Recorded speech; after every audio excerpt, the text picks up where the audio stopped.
नमस्कार, शाम के 7 बजने को है। देश के सबसे लोकप्रिय, सबसे विश्वसनीय और नंबर 1 शो शंखनाद में आप सभी का स्वागत है। मैं हूं आपके साथ चित्रा त्रिपाठी।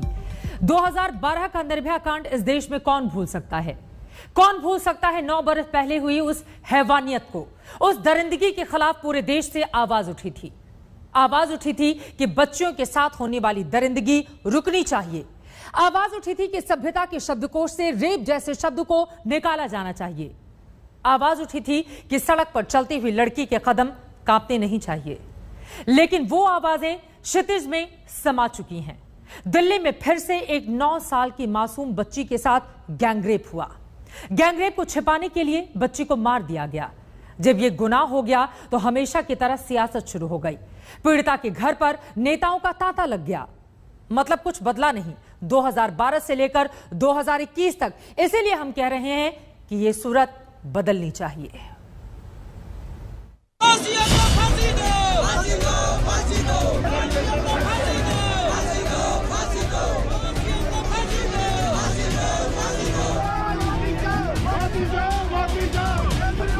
दिल्ली का दामन फिर से दागदार है। दिल्ली में फिर से दरिंदगी हुई है एक 9 साल की बच्ची के साथ। रेप के बाद बच्ची को मार डाला गया और जब बच्ची मर गई तो सियासत के सूरमा संवेदना की सीढ़ी लगाकर चढ़ गए उसी मुद्दे पर।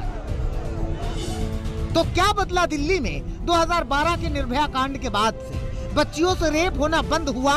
नहीं हुआ। रेप के बाद हत्याएं बंद हुई? नहीं हुई। रेप और हत्या पर सियासत बंद हुई? नहीं हुई। रेप के बाद पीड़ित के घर पर सियासी दलों का जुटना और राजनीति करना बंद हुआ? नहीं हुआ। तो क्या बदला फिर? देखिए, राहुल गांधी उसी बच्ची के घर पहुंचे हैं परिवार को ये भरोसा दिलाने के लिए कि उनकी बच्ची से हुई हैवानियत के विरुद्ध वो आवाज उठाने आए हैं, इंसाफ दिलाने आए हैं। परिवार सिर्फ न्याय मांग रहे हैं और कुछ नहीं मांग रहे हैं। न्याय मांग रहे हैं और कह रहे हैं कि उन्हें न्याय नहीं मिल रहा है और उनकी पूरी मदद होनी चाहिए और वो हम करेंगे। आप कैसे मदद करेंगे राहुल जी? आपने क्या मदद का भरोसा दिया? हाँ, आपने क्या मदद का भरोसा दिया है पीड़ित? मैंने ये कहा है कि मैं उनके साथ खड़ा हूं। जब तक उनको न्याय नहीं मिलेगा तब तक राहुल गांधी उनके साथ खड़ा है और 1 इंच पीछे नहीं हटने वाला है। राहुल का पहुंचना कुछ लोगों को नागवार गुजरा, लिहाजा उनके खिलाफ विरोध के नारे भी सुनाई दिए। इधर राहुल पहुंचे तो अरविंद केजरीवाल कैसे पीछे रहते? अरविंद केजरीवाल भी पहुंचे, उन्होंने भी इंसाफ ही दिलाने की बात की। दिल्ली सरकार परिवार को 10 लाख रुपए का मुआवजा देगी।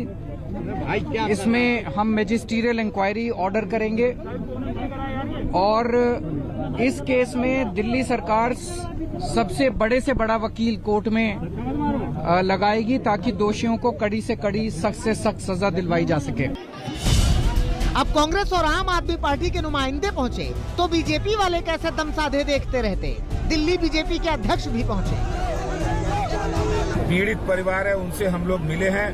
भारतीय जनता पार्टी पीड़ित परिवार और पूरे समाज के साथ है। एक सभ्य समाज के अंदर ऐसी घटनाएं एक बहुत बड़ा दुर्भाग्य है। दुर्भाग्य ही तो है कि दिल्ली देश की राजधानी है, कोई गांव, खेड़ा, जंगल या पिछड़ा इलाका नहीं।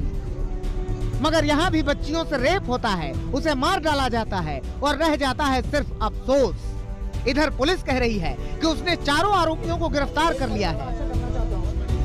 बाकी इन्वेस्टिगेशन में अभी तक पीएम हो पाया है और जो एक्यूज हैं उनको पकड़ लिया गया था, अरेस्ट कर लिया गया था, उनको जुडिशियल कस्टडी में भेजा जा चुका है। और जो यहाँ पे क्राउड बैठा है इसके बारे में इनकी तरफ से ये है कि शायद पुलिस की तरफ से कुछ कमी पेशी रह गई थी, तो उस पर ये लोग जांच करने को कह रहे हैं और इनकी यही डिमांड है कि जब तक उस पर एक्शन नहीं लिया जाएगा तब तक यहाँ से हटेंगे। भले ही आरोपियों की गिरफ्तारी हो चुकी है, लेकिन घर वालों का दिल्ली पुलिस पर गंभीर आरोप है। स्थानीय लोग दिल्ली पुलिस पर घोर लापरवाही का आरोप लगा रहे हैं। पुलिस जब आई तो उनको पुलिस के हवाले किया गया, तो मैंने पुलिस वालों को बोला, मैंने कहा बच्ची की लाश जल रही है तो आप एविडेंस कैसे कलेक्ट करोगे? उन्होंने बोला कि आप मरने के बाद इसकी दुर्गति करोगे, मत बुझाओ। मैंने बोला सर अगर बुझेगी नहीं, कुछ एविडेंस आपको नहीं मिलेगा तो आप किस आधार पे केस बनाओगे? उन्होंने कोई वो नहीं किया। तो मैंने कुछ हमारे साथी थे उनको मैंने बोला कि बेटा जाओ जल्दी भग भग के जाओ, बाल्टियां भर के लाओ, और मैंने उस पर बाल्टी डालने का प्रयास किया। पुलिस वाले ने मेरी बाल्टी पकड़ ली। 9 साल की बेटी को इंसाफ दिलाने के लिए लोग सड़कों पर उतर आए हैं। आरोपियों के लिए फांसी की मांग हो रही है। पीछे की तरफ जो है प्रोटेस्ट चल रहा है। जो लोग हैं, लोग काफी ज्यादा आक्रोशित हैं क्योंकि काफी भयानक ये घटना है और आरोप है कि लड़की का रेप करने के बाद उसको जला दिया गया शमशान घाट में। इस मामले में 4 लोगों को गिरफ्तार किया गया है। लोगों में गुस्सा है, आक्रोश है। घर वालों के मुताबिक आरोपियों ने सच पर पर्दा डालने की पूरी कोशिश की थी।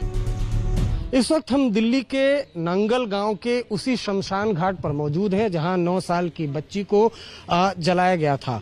ये शमशान घाट का वो हिस्सा है जहां पर बच्ची को जलाया गया था। उसको पूरी तरीके से पुलिस ने घेर दिया है एविडेंस कलेक्ट करने के लिए। इसके अलावा शमशान घाट में जो पुलिस की एक टीम है वो भी यहाँ पर मौजूद है। जो पुजारी है शमशान घाट का, उसने जो लड़की है उसकी मां को बयान दिया था, उसके मुताबिक यहाँ पर एक वाटर कूलर था। उसी वाटर कूलर में जो बच्ची है वो पानी भरने के लिए आई थी और करंट लगने से बच्ची की मौत हो गई, ऐसा पुजारी का बयान था। लेकिन अब परिवार का ये बयान है और परिवार का ये आरोप है कि जो बच्ची है उसके साथ रेप की वारदात को अंजाम दिया गया। उसके बाद जो बच्ची है उसको इसी शमशान घाट में जला दिया गया। तो फिर सवाल ये है कि दिल्ली में कब बेखौफ होकर चल सकेगी लड़कियां, कब दिल्ली की सड़कों पर चलने में उनके कदम नहीं कांपेंगे। अरविंद ओझा, दिल्ली आज तक। इस मुद्दे पर आरोप प्रत्यारोप जारी है। बीजेपी की ओर से कांग्रेस को राजस्थान में रेप कांड याद दिलाया गया है। देखिए।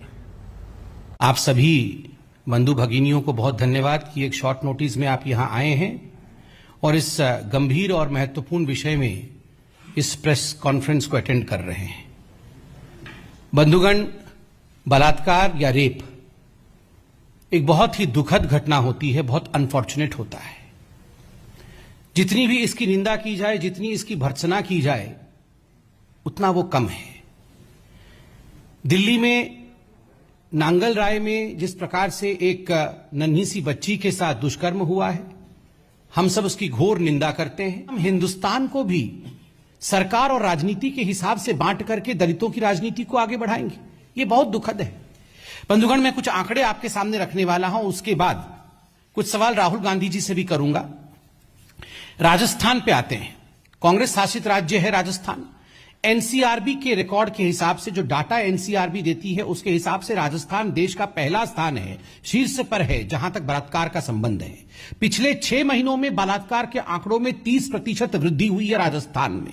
साल 2020 में 13,750 केस दुष्कर्म अर्थात बलात्कार के राजस्थान में हुए। बहुत सीरियस इशू है। राहुल गांधी जी ने आज ट्वीट किया है और मुझे तकलीफ है, मुझे दुख है। राहुल गांधी जी ने बहुत ही गैर जिम्मेदाराना व्यवहार दिखाया है। अपने ट्वीट में उन्होंने उस दलित बच्ची के माता पिता के फोटो को ट्वीट किया है। यह गैर कानूनी है।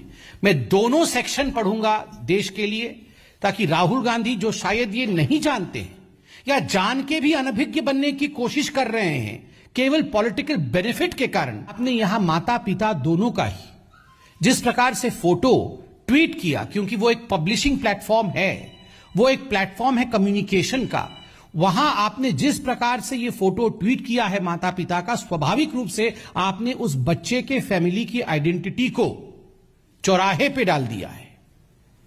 माता पिता दलित है, मैं बिल्कुल समझ सकता हूं। माता पिता को यह सब बताया नहीं गया होगा कि एक्ट में क्या लिखा है, सेक्शन 74, सेक्शन 23। बेचारे गरीब लोगों को आप यूज कर रहे हैं अपनी राजनीति के लिए। This is using Dalit and the poor for furthering your own political agenda. देश का कोई भी हिस्सा हो, लेकिन अपराध की यह सूरत बदलनी चाहिए। मगर एक सूरत और बदलनी चाहिए, और वो है संसद की। संसद में आज एक बार फिर से वैसा ही शोर शराबा, वैसा ही हंगामा और वैसा ही हल्ला मचा। नतीजा यह हुआ कि जैसे ही संसद शुरू हुई उसके बाद ठप हो गई। और सिर्फ संसद ही नहीं, संसद के बाहर भी हमारे माननीय ऐसे लड़े जैसे पड़ोसी आपस में लड़ते हों। कांग्रेस के सांसद और अकाली दल के सांसद की नोकझोंक तो संसद के गेट पर ही हो गई। इन्हीं सबको देखने के बाद हमने कहा कि यह सूरत भी बदलनी चाहिए।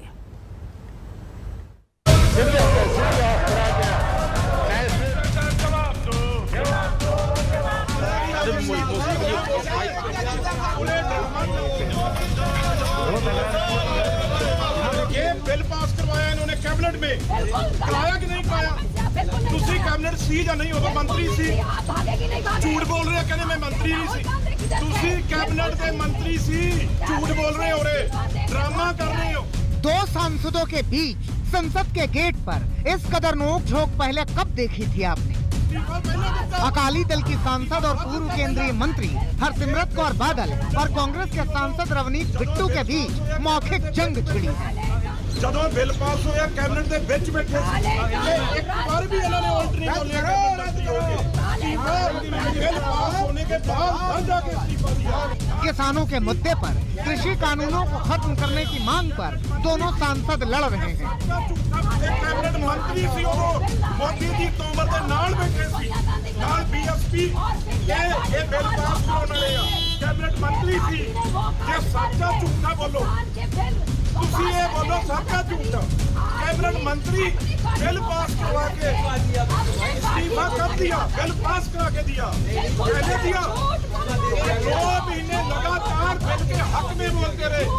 2 महीने बड़े बादल साहब, छोटे बादल साहब, आज कितने ने 5 दिन बादल साहब हो गए। अकाली दल के प्रधान ने वो गायब ने 5 दिनों का पार्लियामेंट दसो कितने आ। गेट पर भले ही कांग्रेस के रवनीत बिट्टू और अकाली दल की हरसिमरत कौर बादल भिड़े हों, लेकिन संसद के अंदर पूरा विपक्ष एक जैसा शोर कर रहा था। हर रोज की तरह आज का दिन भी कृषि कानूनों को खत्म करने की मांग, महंगाई और पेगासस जासूसी कांड के मुद्दे पर शोर की भेंट चढ़ गया। कांग्रेस ने आरोप लगाया कि सरकार मुद्दों से भाग रही है, चर्चा से भाग रही है, और सरकार की ओर से आरोप लगाया गया कि विपक्ष के पास मुद्दा है ही नहीं, वो जानबूझकर माहौल बना रही है और संसद नहीं चलने दे रही। उन्होंने यही कहा पेगासस इश्यू ये बहुत बड़ा मुद्दा है, देश के लिए हो सकता है देहातों में इसका चर्चा नहीं होगी, लेकिन देश के संविधान की रक्षा के लिए, देश के एक लिबर्टी, प्राइवेसी, इसको जो हिफाजत करने के लिए हम सभी लोग एक होकर इस इश्यू को लड़ना चाहिए। दिक्कत ये है कि ये न तर्क रह गए हैं, न तथ्य इनके पास हैं, और तर्कों और तथ्यों की कंगाली से बुरी तरह जूझ रहे हैं। और इसीलिए हर दिन हवाई हंगामा, हाहाकार, पार्लियामेंट की प्रोसीडिंग को न चलने देना पार्लियामेंट के अंदर, और उसके बाद बाहर निकल करके संसद को बदनाम करना, संविधान के बारे में अपमान करना, सरकार को बदनाम करना, ये पूरा के पूरा इनका क्रम चल रहा है। सुशील कुमार गुप्ता सभापति महोदय, आप इस विषय पर बोलना जासूसी कांड पर ऐसा ही हंगामा बरपा है। पहले दिन से शुरू हुई लड़ाई 1 इंच भी आगे नहीं बढ़ी। कांग्रेस पहले दिन से पूछ रही है कि जासूसी पर पीएम जवाब क्यों नहीं देते, और सरकार कह रही है कि जासूसी का तो कोई मुद्दा है ही नहीं। मना कर रहे हैं कि हम चर्चा नहीं कर रहे कि विपक्ष सरकार के खिलाफ एकजुट है, और जो उनका दायित्व है, कर्तव्य है, जनता का मैंडेट है, उसके हिसाब से चर्चा अवश्य होनी ही होनी चाहिए। कांग्रेस की लगातार यही पॉलिसी रही है, वो देश के जो संवैधानिक संस्था हैं उनमें विश्वास नहीं करती, चाहे पार्लियामेंट ही क्यों ना हो। और कौन रोक रहा है उनको? आइए ना, पार्लियामेंट में चर्चा करें और अपनी बात रखें, परंतु ऐसा कर नहीं रहे। वो तो पैरेलल पार्लियामेंट खड़ी कर अपनी बात करना चाहते हैं और नेता बनना चाहते हैं। सड़क से लेकर संसद तक विपक्षी सरकार को घेर रहे हैं। संसद परिसर में कांग्रेस के सांसद आंदोलन कर रहे हैं, तो सड़क पर राहुल गांधी मोदी सरकार के खिलाफ माहौल बनाने में जुटे हैं। राजनीति बेलगाम है, लेकिन संसद ठप है। मौसमी सिंह के साथ अशोक सिंघल, दिल्ली, आज तक। राजनीति तो चल रही है सबकी अपनी अपनी, लेकिन संसद ठप है। आपने इस रिपोर्ट में देख लिया। आगे बढ़ते हुए इस वक्त की बड़ी खबर देते हैं। यूपी में पूर्व विधायक जितेंद्र सिंह बबलू के बीजेपी में शामिल होने का मामला गर्मा गया है। बीएसपी से बीजेपी में आए जितेंद्र सिंह बबलू पर बीजेपी सांसद रीता बहुगुणा जोशी ने ही सवाल उठा दिए हैं। उन्होंने कहा है कि इस बारे में प्रदेश अध्यक्ष और राष्ट्रीय अध्यक्ष से बात करूंगी। आपको बता दें कि जितेंद्र सिंह बबलू पर रीता बहुगुणा जोशी का घर जलाने का आरोप है। ये आगजनी बीएसपी के शासनकाल में साल 2009 में हुई थी। जितेंद्र सिंह बबलू अयोध्या के बीकापुर से बीएसपी के विधायक रह चुके हैं।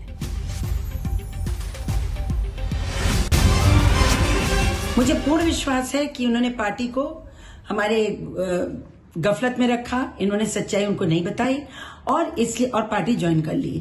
भारतीय जनता पार्टी के दरवाजे सबके लिए खुले रहते हैं, पर मुझे पूर्ण विश्वास है कि अध्यक्ष जी को ये जानकारी नहीं रही होगी कि इनका एक आपराधिक बैकग्राउंड है, खासतौर से मेरे घर जलाने में आरोपित हैं।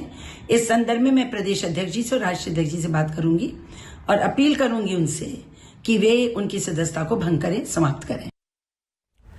आगे बढ़ते हुए अब बात लखनऊ की करेंगे, जहां पर एक वायरल वीडियो को लेकर घमासान मचा हुआ है। वीडियो में एक लड़की कैब ड्राइवर की पिटाई करती नजर आ रही है, जिसके बाद पुलिस ने दोनों पक्षों के खिलाफ शिकायत दर्ज की है। आखिर क्या है पूरे वीडियो का सच, आइए देखते हैं।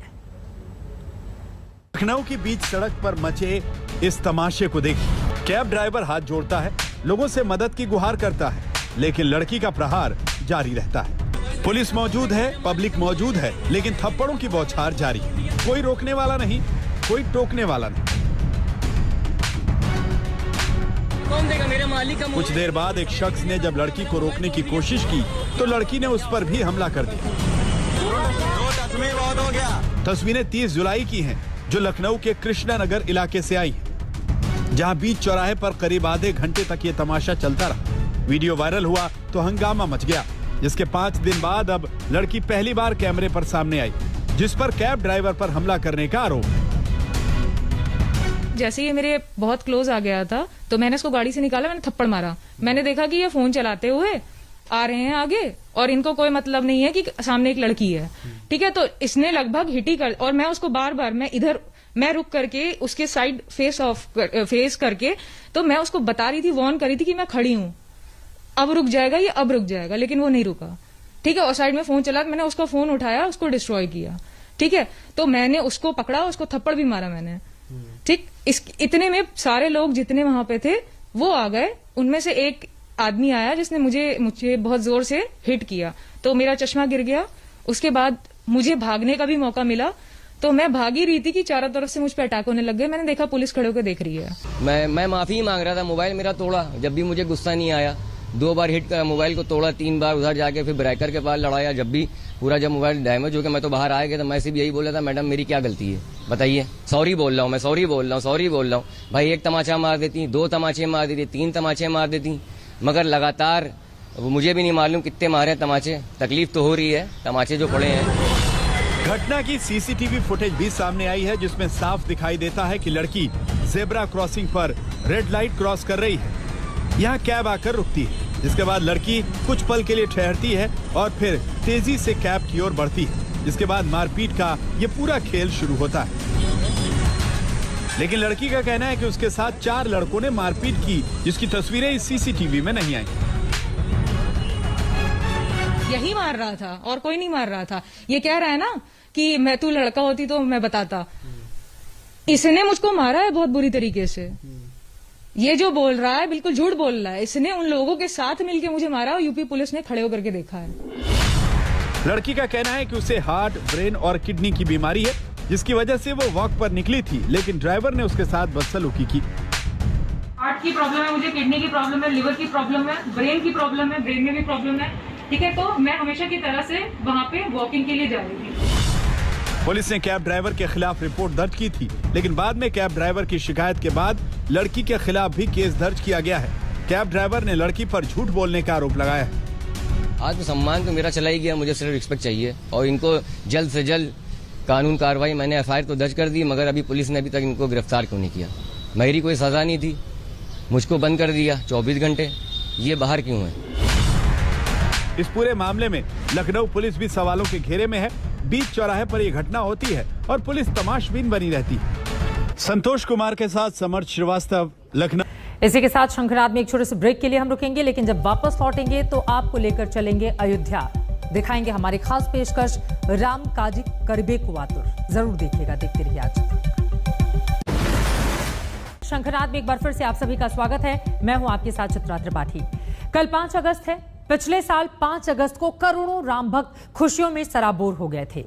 अयोध्या राममय हो गई थी। साधु संतों की सदियों की प्रतीक्षा पूरी हुई थी। पिछले साल 5 अगस्त को ही प्रधानमंत्री नरेंद्र मोदी ने अयोध्या में रामलला के मंदिर का शिलान्यास किया था। कल इसकी पहली वर्षगांठ पर योगी आदित्यनाथ पहुंच रहे हैं अयोध्या, तैयारियों का जायजा लेने। 5 अगस्त 2020 जब पीएम मोदी पहुंचे थे अयोध्या, मोदी ने किया था राम मंदिर का शिलान्यास। जब राम के रंग में रंग गई थी अयोध्या। अयोध्या में प्रभु रामलला के भव्य मंदिर की नींव रखे जाने के ठीक 1 साल बाद 5 अगस्त को अयोध्या पहुंच रहे हैं यूपी के मुखिया योगी आदित्यनाथ।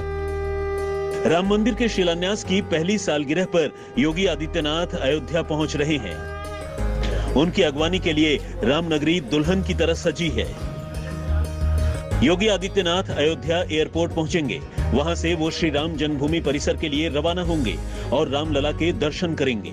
इसके बाद रामलला के दरबार में आयोजित विशेष अनुष्ठान में भी शामिल होंगे। रामलला के सामने कलश स्थापना होगी, साथ ही उन्हें 56 व्यंजनों का भोग लगाया जाएगा। इस कार्यक्रम में कई प्रमुख संत महंत भी शामिल होंगे। योगी आदित्यनाथ करीब 3 घंटे तक अयोध्या में रहेंगे। योगी राम मंदिर निर्माण कार्य की प्रगति की जानकारी भी लेंगे। इसके बाद योगी अन्न महोत्सव योजना के तहत लाभार्थियों को अनाज वितरित करेंगे। अयोध्या मंदिर के भूमि पूजन के 1 साल पूरे होने के मौके पर उत्तर प्रदेश के मुख्यमंत्री योगी आदित्यनाथ इस मौके पर अयोध्या पहुंचेंगे, जहां न सिर्फ वो रामलला के दर्शन करेंगे, पूजन होगा, हनुमान गढ़ी के दर्शन होंगे, बल्कि इसके साथ साथ संतों के साथ में मुलाकात भी होगी और कई कार्यक्रमों के जरिए समीक्षा बैठक होगी कि अयोध्या में प्रगति कार्य क्या है और अयोध्या में किस तरीके से मंदिर के निर्माण कार्य के साथ साथ बाकी काम किस तरीके से चल रहे हैं। इसके साथ ही साथ खास तौर पर इस जगह जहां मौजूद हैं, अन्न वितरण का कार्यक्रम होगा, जहां मुख्यमंत्री लाभार्थियों को कल इस मौके पर अन्न वितरित करेंगे और साथ ही साथ इस बात का आह्वान भी होगा कि अयोध्या में जल्द से जल्द राम मंदिर का निर्माण, उसका सपना जो अयोध्या वासियों ने लंबे समय से सजाया था, पूरा होने जा रहा है। अयोध्या के लिए 5 अगस्त का दिन बेहद खास है। साल भर पहले अयोध्या का सदियों पुराना सपना साकार हुआ था, जब प्रधानमंत्री नरेंद्र मोदी ने राम मंदिर के लिए राम जन्मभूमि का भूमि पूजन किया था। मंदिर की आधारशिला रखी थी। यही वजह है कि भूमि पूजन की सालगिरह पर विशेष अनुष्ठान रखा गया है। रामलला का इस मौके पर विशेष श्रृंगार होगा, विशेष पूजा होगी, उन्हें विशेष वस्त्र पहनाए जाएंगे। तो मुख्यमंत्री जी आ रहे हैं तो बड़े ही अच्छे ढंग से उसका ये उसी स्थान पर जहाँ पर ये भूमि पूजन और शिला पूजन हुआ था, उसी स्थान पर इसको बनाया जा रहा है और वही जगह पर कलश स्थापन करके पूजन होगा और लोग संत जो हैं उनको बुलाया गया है। साथ ही साथ उसमें जो मंत्र का उच्चारण है, जैसे यह जो मंत्र का उच्चारण के साथ साथ में जो नवग्रह की पूजा है और देवताओं की पूजा, वो पूजा भी होगी और साथ ही साथ प्रसाद का वितरण होगा। राम मंदिर के शिलान्यास की वर्षगांठ के लिए भगवान राम के लिए खूबसूरत वस्त्र सिले जा चुके हैं। रामलला के वस्त्र उनके दर्जी भगवती प्रसाद तैयार कर रहे हैं। 4 पीढ़ियों से उनका परिवार रामलला का वस्त्र तैयार कर रहा है। पिछले साल 5 अगस्त को रामलला ने हरे रंग के वस्त्र पहने थे, लेकिन इस बार चूंकि 5 अगस्त को गुरुवार है, इस नाते रामलला के लिए पीले वस्त्र तैयार किए गए हैं। शुक्रवार यानी 6 अगस्त को रामलला लाल रंग के वस्त्र पहनेंगे। पीली पोशाक ये गुरुवार के लिए है और गुरुवार के लिए पीला ही धारण होता है, इसलिए पीला हो, मुलायम कपड़ा है और इसलिए भगवान रामलला के बन रहे हैं पोशाक और तैयार हो चुके हैं। शाम को दे आएंगे, कल पहनेंगे वो। योगी आदित्यनाथ जब से मुख्यमंत्री बने हैं तब से वो 25 बार अयोध्या आ चुके हैं और ये उनकी 26वीं अयोध्या यात्रा है। योगी जब मुख्यमंत्री बने थे तभी अयोध्या के साधु संतों की अपेक्षाएं उनसे बढ़ गई थी। रामलला के भव्य मंदिर की आस बढ़ गई थी। अब अयोध्या में रामलला के मंदिर का सपना साकार होने जा रहा है। योगी खुद राम मंदिर के निर्माण की प्रगति देखने आ रहे हैं। बनबीर सिंह के साथ अभिषेक मिश्रा, अयोध्या आज तक। मार्च 2017 में जब योगी आदित्यनाथ यूपी के मुख्यमंत्री बने थे, तभी अयोध्या के साधु संतों को उम्मीद बन गई थी कि अब तो राम मंदिर बनकर रहेगा। साधु संत तो ये तक कहने लगे थे कि केंद्र में मोदी, यूपी में योगी, अब नहीं तो भला कब बनेगा मंदिर। बहरहाल अयोध्या में मंदिर निर्माण का काम जोरों पर है। अयोध्या में सिर्फ मंदिर ही नहीं बन रहा, राम नगरी का कायाकल्प हो रहा है। देखिए, राम नगरी की किस्मत चमक गई है। अयोध्या में रामलला के भव्य मंदिर की तैयारियां जोरों पर है। मंदिर की नींव का काम अंतिम चरण में पहुंच गया है। कारसेवकपुरम में पत्थरों की सफाई का काम तेजी पर है। पत्थरों को साफ करके राम जन्मभूमि स्थल पर पहुंचाया जा रहा है। राम मंदिर के भव्य निर्माण के गवा रहे हैं ये पत्थर, जो पिछले 3 दशकों से रामलला के मंदिर में लगने का इंतजार करते रहे। हम मौजूद हैं इस कार्यशाला में, जहां पर आप देख सकते हैं ये वो पत्थर हैं जिन्हें तराशने के बाद में सालों से ये यहाँ पर गंदे हो रहे थे, इन्हें काई लग रही थी, लेकिन पिछले 1 साल में इन तमाम जो ज्यादा से ज्यादा पत्थर जिन्हें तराश के तैयार किया गया था, उन्हें साफ करके मंदिर परिसर के अस्थायी स्थान पर रखा जा रहा है। राम मंदिर कार्यशाला में रोजाना हजारों श्रद्धालु आते हैं। जब से मंदिर का शिलान्यास हुआ है, तब से उनकी आस बढ़ गई है कि अब रामलला के मंदिर के काम में तेजी आएगी। हाँ, बहुत अच्छा बदलाव दिख रहा है, बहुत अच्छा कार्य हो रहा है। हर चीज का जो चीज देख रहे हैं, जो पहले आए थे उतना बदलाव नहीं था, उतना सही नहीं था, अब और बदलाव हो गया, बहुत अच्छा। लग रहा है आपको कि जल्दी बन जाएगा? हाँ, अब जल्दी बन जाएगा, अब नहीं ज्यादा टाइम लगेगा। अयोध्या के साधु संत मंदिर निर्माण की प्रगति देखकर गदगद हैं। उनका बरसों पुराना सपना जो पूरा हो रहा है। लोगों को जो ये रामलला के पक्ष में जो आदेश हो गया है, इससे वो लोग बहुत प्रसन्न हुए और लोगों के राम भक्तों को बहुत हर्ष है। और यह मंदिर भी अपनी तीव्र गति से बन रहा है। जो यहाँ के ट्रस्टियों ने बताया है कि 23 तक पहला भाग जो है वो बन के तैयार हो जाएगा और रामलला का भी स्थापित हो जाएगा। अयोध्या में राम मंदिर की प्रगति का काम खुद योगी आदित्यनाथ की देखरेख में चल रहा है। योगी खुद राम भक्त हैं। उनके गुरु महंत अवैधनाथ तो राम मंदिर आंदोलन से जुड़े हुए थे। अयोध्या के संतों को विश्वास है कि जल्द ही राम नगरी में रामलला का भव्य मंदिर तैयार हो जाएगा। कार्य की प्रगति बहुत अच्छे ढंग से चल रही है, बहुत जल्दी बनेगा, भव्य बनेगा और खूब मजबूती के साथ 2000 वर्ष तक कभी उसमें कुछ नहीं आ सकता है। अयोध्या में श्री राम का मंदिर ही नहीं बन रहा है, बल्कि राम नगरी का कायाकल्प हो रहा है। राम नगरी भव्य और दिव्य नजर आ रही है। अयोध्या के रेलवे स्टेशन की भव्यता देखते ही बनती है। रेलवे स्टेशन के करीब तेजी से निर्माण कार्य चल रहा है। उधर सरयू के घाट बेहद खूबसूरत हो गए हैं। सैलानियों और श्रद्धालुओं के लिए ये आकर्षण का केंद्र है।